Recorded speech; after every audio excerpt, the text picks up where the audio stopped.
Welcome back, scholars. I hope you enjoyed that video.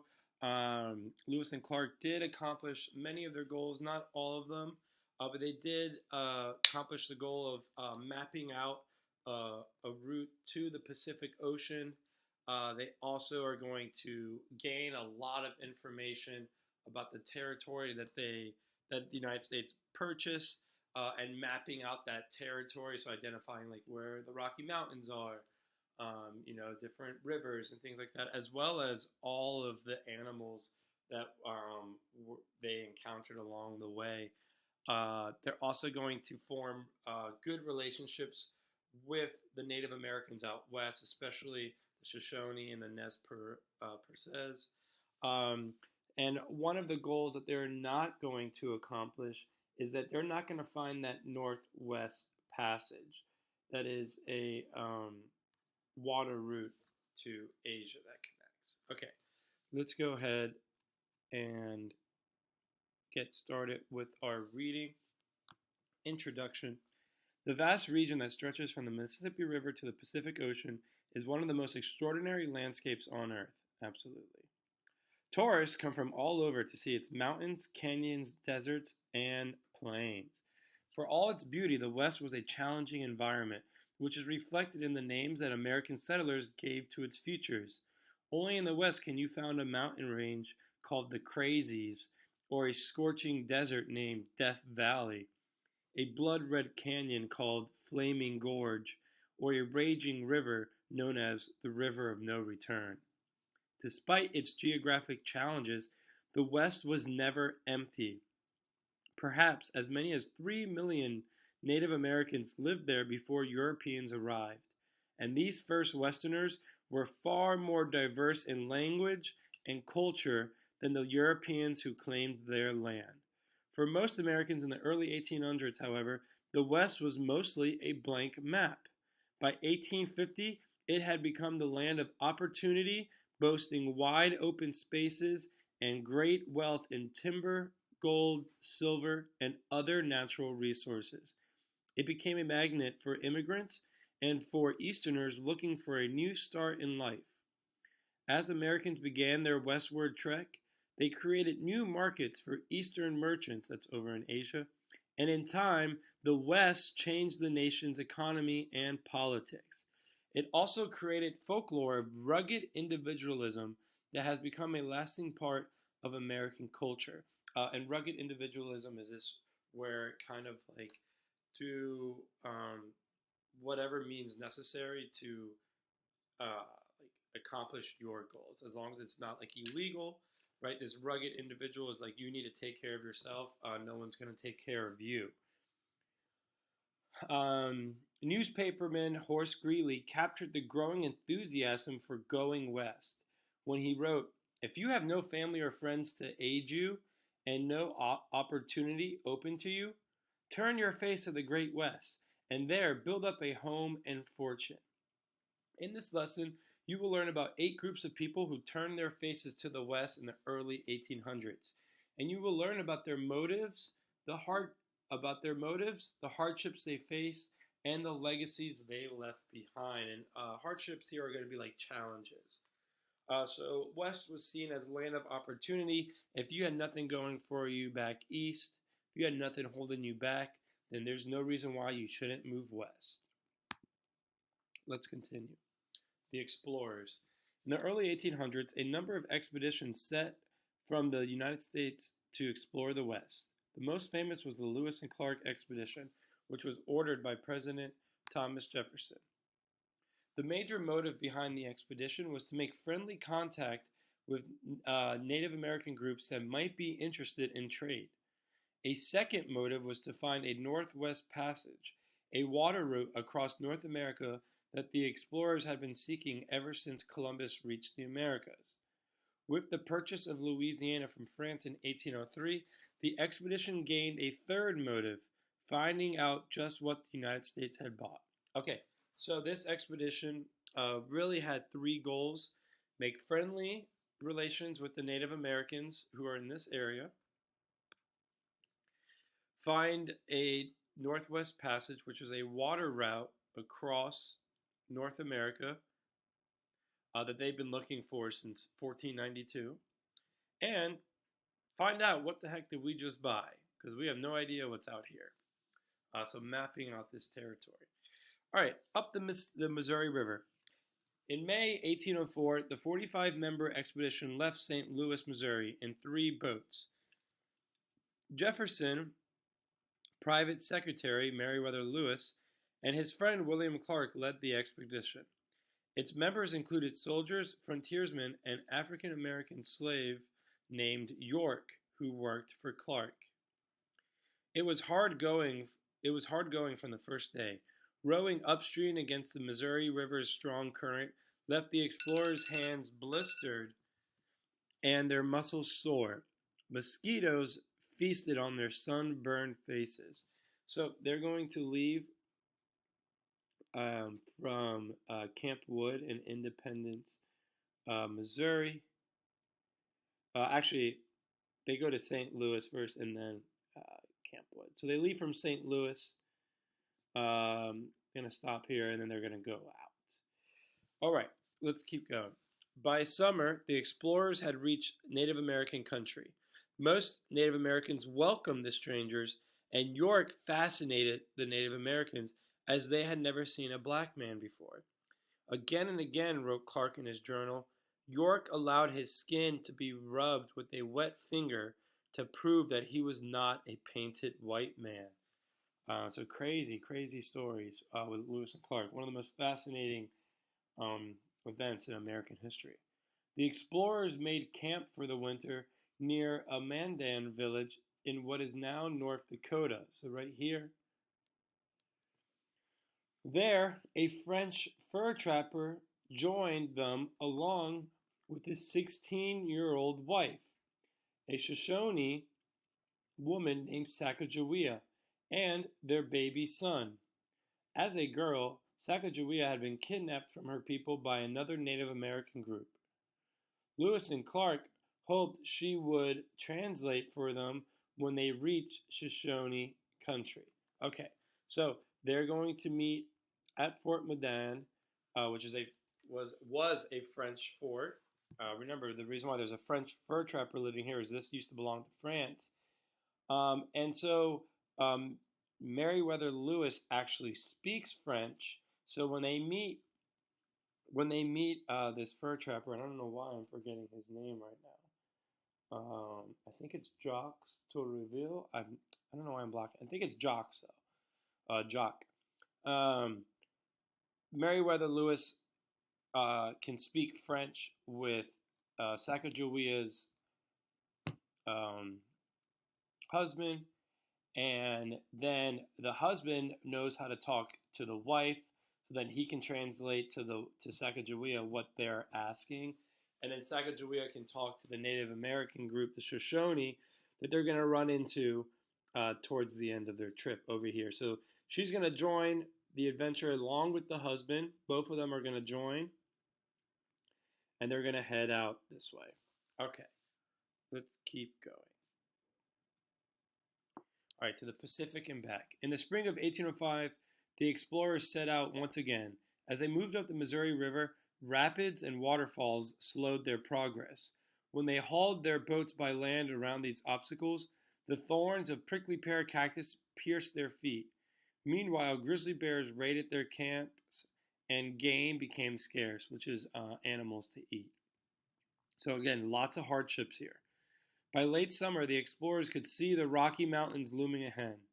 To cross the mountains before the first snows of winters closed the high passes, they would have to find horses, and soon. So they're not going to find a Northwest Passage. It is impossible to get to the Pacific Ocean solely by river. The Rocky Mountains stop that from happening. So there is no Northwest Passage. In order to get to the Pacific Ocean, you're going to have to get off a boat and walk. So when they get to the Rocky Mountains, they're like, oh my God, like, how are we going to get over these mountains?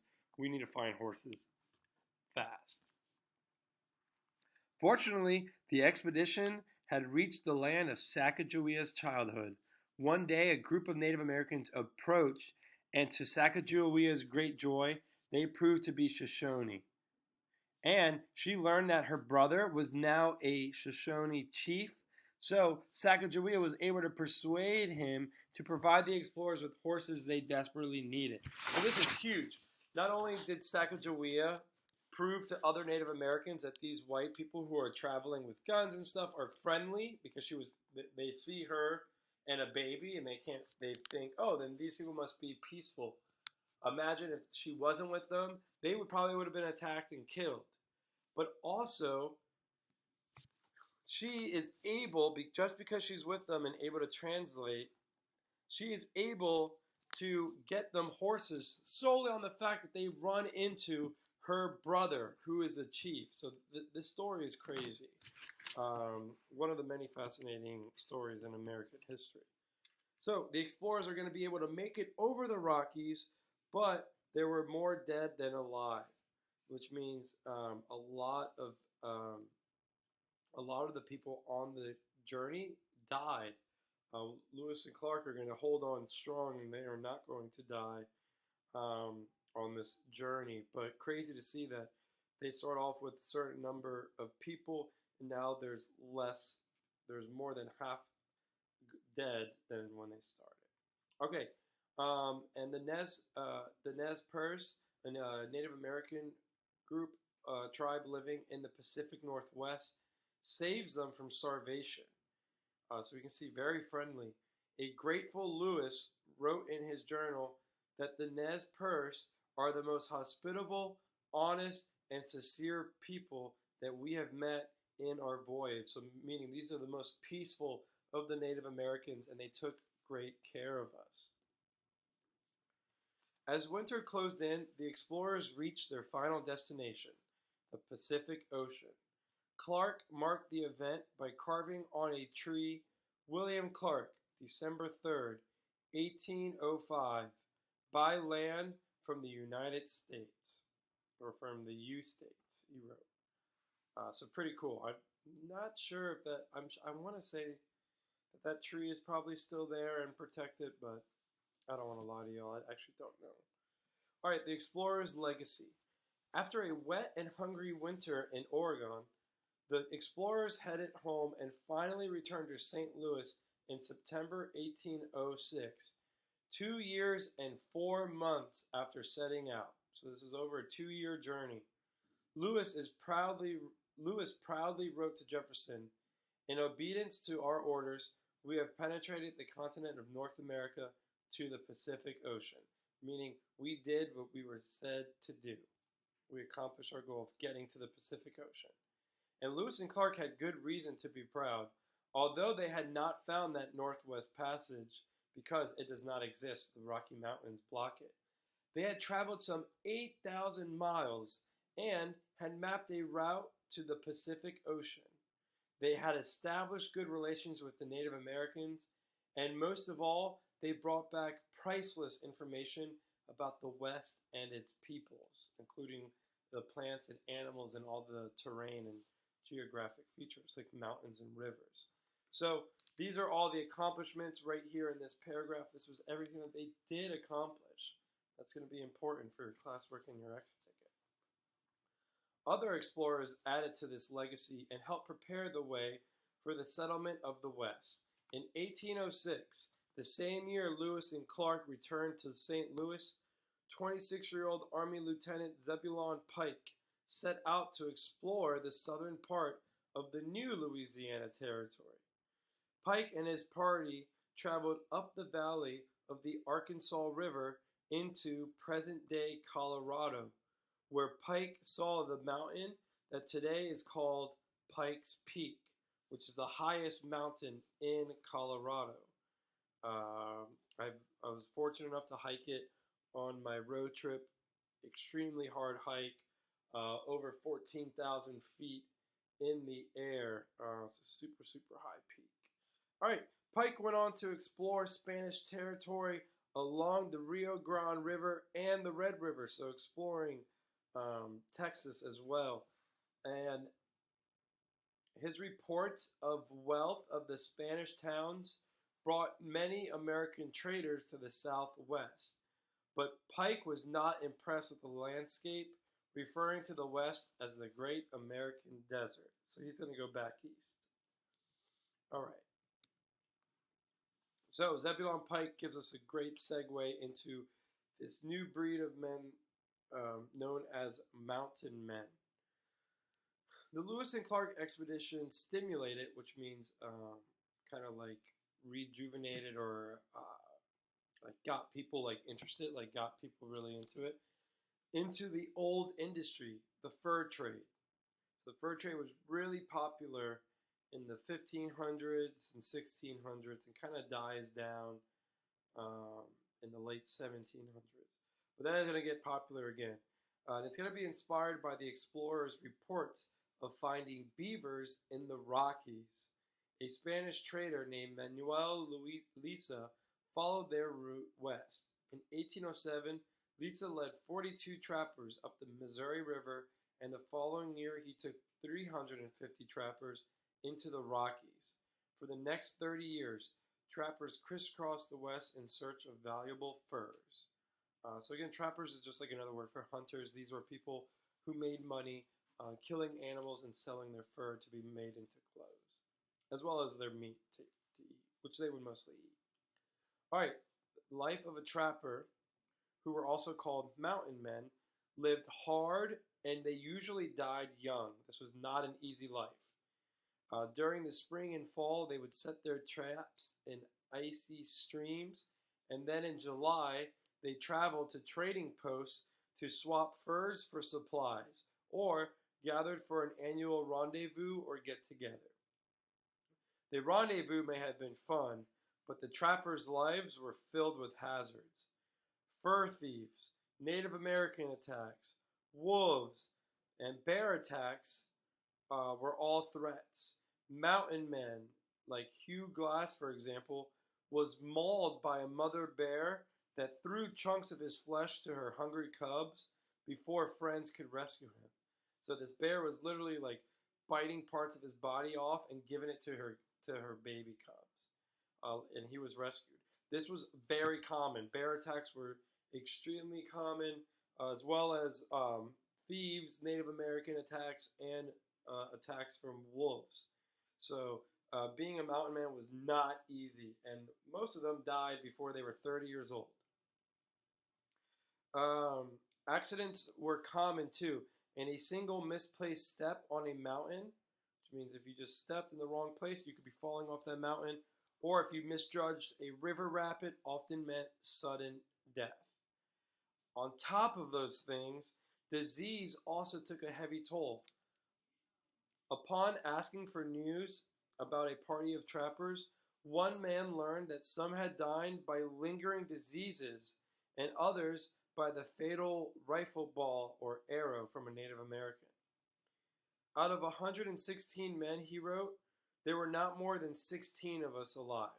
So meaning over 100 of them are dead, either from diseases, Native American attacks, wolf attacks, bear attacks, or fur thieves attacking them. People who would come, rob them, and kill them. All right, freedom and adventure. Trappers braved this dangerous and violent way of life because of the freedom and adventure that it offered. A good example is Jim Beckwourth, an African-American fur trapper and explorer from Virginia, who was captured by Crow Native Americans while hunting beaver in the Rocky Mountains. According to Beckwourth, an old woman identified him as her long-lost son, and he was adopted into the tribe. What could I do, he wrote later. Even if I should deny my Crow origin, they would not believe me. So Beckwourth lived with the Crow Native Americans for 6 years and eventually became a chief. How crazy is that? By the time he left the tribe in the 1830s, the fur trade was in decline, mostly because they killed a lot of the beaver. But like other mountain men, Beckwourth continued his adventurous life as an explorer, army scout, and trader. In 1850, he discovered the lowest pass across the Sierra Nevada range, known today as Beckwourth Pass. And when you see, when we talk about passes with like mountains, it just means like a break or a hole in the mountain range that you could walk through and not have to like go up and over the mountain. So really easy when you're moving like heavy things like wagons, horses, and things like that. All right, the mountain men's legacy. In their search for furs, the mountain men explored most of the West, and the routes they pioneered across mountains and deserts became the Oregon and California trails. So the mountain men created the trails that people were going to move west on. So huge. Their trading posts turned into supply stations for settlers moving west along those trails. That's a big hint for those playing the Oregon Trail game. You get to Fort Kearny. If you get to any of these forts, make sure you stop and re-up on your supplies, as those are the only stores you're going to run into moving west. So those forts were really important for people moving west to get more supplies. A surprising number of mountain men left another kind of legacy, personal journals, right? What you all know as diaries. And their stories still have the power to make us laugh and cry and wonder, how did they live long enough to tell their tales? There's a great movie called The Revenant that shows what life was like for a fur trapper. Has an insanely crazy bear attack scene in it. All right, advisors, you're going to end the video is going to end here, and you're going to move on to the next slide where scholars are going to be answering questions. The only thing on Google Classroom today, y'all, is going to be your exit ticket. Everything else is going to be on Nearpod. All right, I will see y'all back here actually, we're going to end the video, and y'all are going to finish it out going through and reading it as a class. Advisors, you can have scholars read this out loud, or you can have them read it independently, and you can as they're answering the questions through the Nearpod, once we get to the review, you can call on scholars to read out the review. All right, scholars, make sure you send me an email if you have any questions or if you're confused about anything we learned about today, and I will see you all back here on Monday. Have a great day.